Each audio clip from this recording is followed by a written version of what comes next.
Thank you, Mr. Chairman, and thank you for holding this markup today. I appreciate your leadership on these important issues and on the bill that we're about to consider.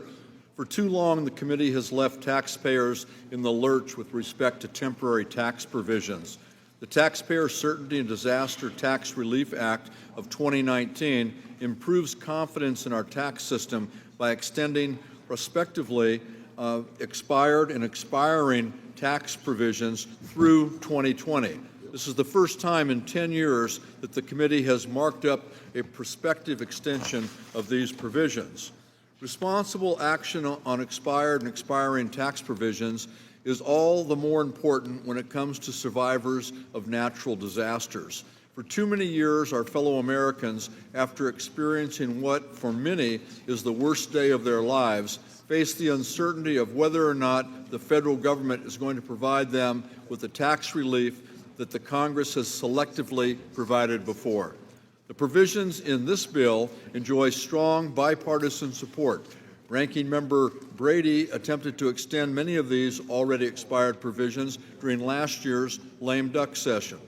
My bill helps taxpayers in too many ways to list here this afternoon, but some highlights include help for homeowners who, after losing their homes, are sucker punched with an unexpected tax bill, incentives for investment in underdeveloped communities with the New Markets Tax Credit, and incentives for employers to hire workers from a number of at-risk and marginalized backgrounds, and a sizable down payment on our nation's commitment to green energy and efficiency, providing 3-year extensions of provisions to encourage renewable electricity production, renewable fuel production, and energy-efficient building.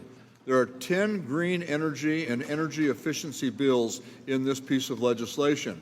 We have plenty ahead of us on the green energy and efficiency agenda, and I look forward to making good on this down payment with broader and bolder committee action very soon.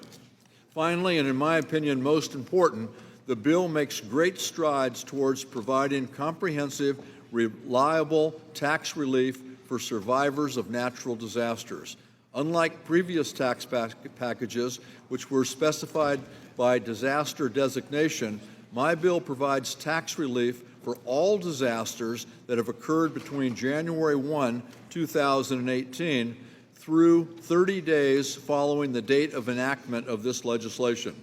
This ensures well-deserved relief for taxpayers who suffered disasters, including devastated wildfires in California and disasters in North Carolina, South Carolina, Alabama, Nebraska, Hawaii, and countless other areas.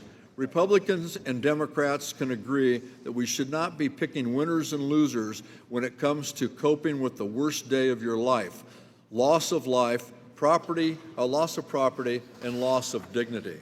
Let's work in a bipartisan way to craft permanent disaster tax legislation that the committee can consider, so that maybe this might be the last time we have to come back and do this on an ad hoc basis.